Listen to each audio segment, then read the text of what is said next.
ગુજરાત વિધાનસભાની ચૂંટણીઓની તારીખ હજી જાહેર નથી થઈ ત્યારે રાજકીય પક્ષો પોતાના ઉમેદવારોને જીતાડવા માટે અત્યારથી જ કમર કસી રહ્યા છે।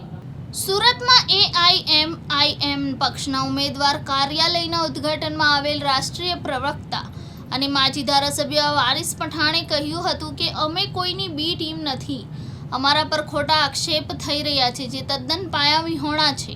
આ વખતે અમે ગુજરાતની ઘણી સીટ પર લડીશું અને જીત મેળવીશું। સુરતના હોડી બંગલા ખાતે આવેલ કોહિનૂર પ્લાઝામાં ઉમેદવાર વસીમ કુરેશીના કાર્યાલયનું ઉદ્ઘાટન થયું હતું। આ પ્રસંગે વારિસ પઠાણે કહ્યું હતું કે ભાજપ અને કોંગ્રેસ દ્વારા વર્ષોથી ગુજરાતમાં શાસન કરવામાં આવી રહ્યું છે। કોંગ્રેસે 30 વર્ષ અને ભાજપે 27 વર્ષ શાસન કર્યું છે, તેમ છતાં કોઈ જ વિકાસના કામો થયા નથી, જેથી અમે અમારા એજન્ડા અને પ્લાન સાથે આવ્યા છીએ। અમારી પાસે રોડ મેપ છે અને લોકો અમને સ્વીકારશે અને તક આપશે એવી પૂરી આશા છે। આમ આદમી પાર્ટી પર પ્રહાર કરતા વારિસ પઠાણે કહ્યું હતું કે દિલ્હીમાં લોકોને વીજળીની ગેરંટી કાર્ડ આપવામાં આવ્યા હતા, પરંતુ ત્યારબાદ ગેરંટી નથી લેવી તેવા ફોર્મ ભરવામાં આવ્યા હતા। ભાજપ નફરતની રાજનીતિ ફેલાવી રહ્યું છે। પહેલા હિન્દુ મુસ્લિમ વચ્ચે અંતર કરવામાં આવ્યો હતો, હવે રોટી અને પરાઠા જેવી ખાવાની વસ્તુઓ પણ રાજનીતિ થઈ રહી છે। પરોઠા પર ટેક્સ લગાવવામાં આવ્યો છે। આ શું સાબિત કરે છે? અમે વિકાસની રાજનીતિ કરવા આવ્યા છે। અમે સ્વાસ્થ્ય અને શિક્ષણ પર ભાર મૂકી રહ્યા છે, જ્યારે ભાજપ કોંગ્રેસ સહિતના પક્ષો આવી પાયાની કોઈ વાત કરતું જ નથી। बाबरी मस्जिद भी शहीद की किसने, वो आप सब जानते हो। उसके बावजूद भी आपने उसको वोट दिया, क्योंकि अपने पास कोई ऑप्शन नहीं था। और आप बोलते थे अपना कोई नहीं है, अपना कोई नहीं है, अपना कोई नहीं। लो अब अपना आ गया है तो उसको उठा लो। और आप सब जानते हो कि लोकसभा के अंदर दलित मुस्लिम आदिवासी की सबकी बात करता हो तो एक ही बैरिस्टर असदुल ओवैसी साहब, आप सब जानते हैं। लेकिन इस साहब आपको बेवकूफ बनना नहीं है, असद साहब के हाथ मजबूत करना है। इस विस्तार में से वसीम कुरैशी साहब को आपको जंगी बहुमती से जिताकर भेजना है और एक मैसेज देना है। मैसेज ये देना है कि यहाँ पर सूरत के अंदर एक भी काउंसिलर मुसलमान नहीं है और आपको डायरेक्ट विधानसभा के अंदर भेजना है, डायरेक्ट विधानसभा के अंदर, क्योंकि आज तक आपने वोट जो दिया कांग्रेस को वो वोट काम में आया नहीं है। आपने कांग्रेस को वोट दिया, बीजेपी, कांग्रेस और आप पार्टी, तीनों की विचारधारा एक ही है। तीनों की विचारधारा एक ही है कि मुसलमान, दलित और आदिवासी को खत्म करो। वो आज तीसरा आरएसएस कौन? आरएसएस को पैदा किसने किया? कांग्रेस ने। आरएसएस को पैदा करने वाली कांग्रेस, उसके बाद आई बीजेपी, उसकी भी वही सोच। वो कांग्रेस से आगे निकल गई, गोधराकांड करवाया। किसका नुकसान किया सबसे ज्यादा? कांग्रेस और बीजेपी के अंदर वोट लगी थी। कांग्रेस वाले बोले हम इतने मारे, बीजेपी वाले बोले इतने मारे। कौन था कोई अपना, कोई बचाने वाला? कोई नहीं था जब अपने अकेले थे। असदुद्दीन ओवैसी साहब अपनी क़यादत बढ़ाने के लिए आए हैं, मुस्लिमों की नेतागिरी पैदा करने के लिए आए हैं। मुस्लिम पे नेता है लेकिन वो सब पिके हुए। तो आज असद साहब जब यहाँ पर आए हैं तो अपनी क़यादत खड़ी कर लो। अपने जितने हो सके इतने उम्मीदवार अपने जीता कर यहाँ से भेजना है।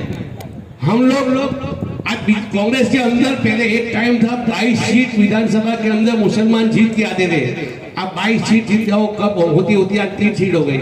आज 3 सीट हो गई, आज चिंता कर रहे हैं। वो 3 सीट बचाने की बात कर रहे हैं, हम 30 सीट बढ़ाने की बात कर रहे हैं। और लोगों के अंदर अलग अलग भ्रम फैला रहे हैं कि ये पार्टी आई है 3 सीट है उसको खत्म करना। हमारी लीडरशिप को पहचान दिलाने आए हैं, जो एक बैरिस्टर असदुद्दीन ओवैसी साहब का सपना है कि हमारे लीडर हमारे अंदर से निकले, हमारे घरों से निकले, जिसकी हमें आज के माहौल में जरूरत है। वो जरूरत ऐसी है कि कितने समय से, पिछले 70 सालों से एक बहकावे ने हमें एक वोट में तब्दील किया है। किसी ने कहा हमसे आके कि हम पंजे से वोट मांग रहे हैं। हमारा निशान पंजा है और ये पंजा ख्वाजा का बन जाए। मुझे ये बताओ कि ख्वाजा का पंजा कभी हार सकता है? कभी हारा है? तो ये नकली पंजा लेके घूम रहे हैं आप लोगों के बीच में। अब जब हम आ गए तो इन्हें हो गई तकलीफ। अब तकलीफ ऐसी हो गई कि हमारे पोस्टर भी फाड़ने लगे। आपके मोहल्लों में, आपके गलियों में हमने पोस्टर लगवाए, वो फाड़ने लगे। इससे हमें महसूस हुआ कि हमारी आवाम हमारी तरफ है, जो मुझे दिख रही है। एक पार्टी और आई जिसने हमारी माँ बहनों को भी गारंटी कार्ड दिए। मैंने मेरे लास्ट स्टेज के स्पीच में कहा था, फिर से एक बार दोहरा देता हूँ। उसने कहा गारंटी कार्ड दे रहा हूँ, 2000 रुपये महीने दूंगा मेरी माँ बहनों को। अब उनसे जाकर ये कहना चाहिए कि भाई मेरी माँ बहनें महीने का 2 रुपया अपने बच्चों का, अपने भाई का, अपने हस्बैंड का खाली सदका कर देती है, उसको 2000 रुपये की क्या जरूरत है? रही लाइट बिल फ्री देने की बात, झाड़ू लेके आए मुफ्त मुफ्त मुफ्त मुफ्त। अरे भाई हम कई सालों से बिल भर रहे हैं। जब एक बल्ब चलता था वो छोटा वाला 100 वोल्ट का, तब भी बिल भर रहे थे। और अब 5 ऐसी चल रही तो अल्हम्दुलिल्लाह तभी भी बिल भर रहे हैं हम लोग। हमें फ्री की आदत नहीं है भाई, हमने फ्री कभी खाया ही नहीं। हम ज़कात देने वाले लोग, हमें फ्री की क्या जरूरत है?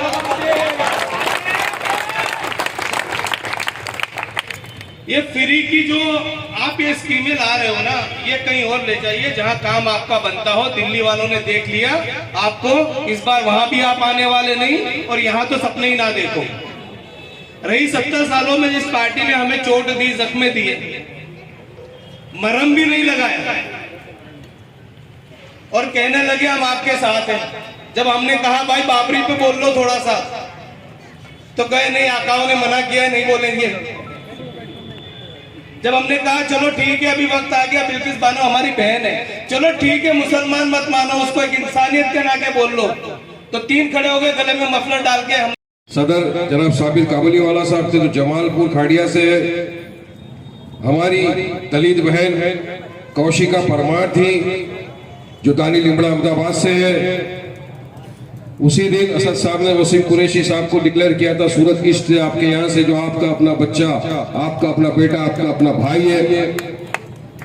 आज सदर साहब ने 2 कैंडिडेट और डिक्लेयर किए हैं। एक आपके हलके से आपका अपना चहीता अजीज अब्दुल बशीर शेख साहब लिंबायत से, जोर से ताली बजाओ।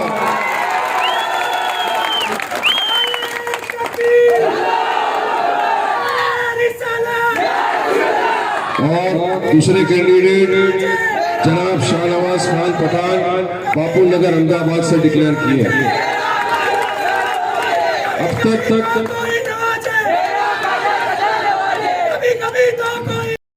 इन्हीं बी टीम की वजह से आज राज्यसभा का मेंबर है।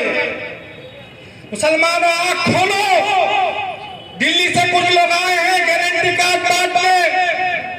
मैं उनसे कहता हूं, हमें गारंटी दो आजाद की, हमें गारंटी दो हिजाब की, हमें गारंटी दो हमारी सेफ्टी की। ये ढोकौसलाबाजी नहीं चलेगी। अब तो जो मुस्लिम हित की बात करेगा वही इस देश में राज करेगा।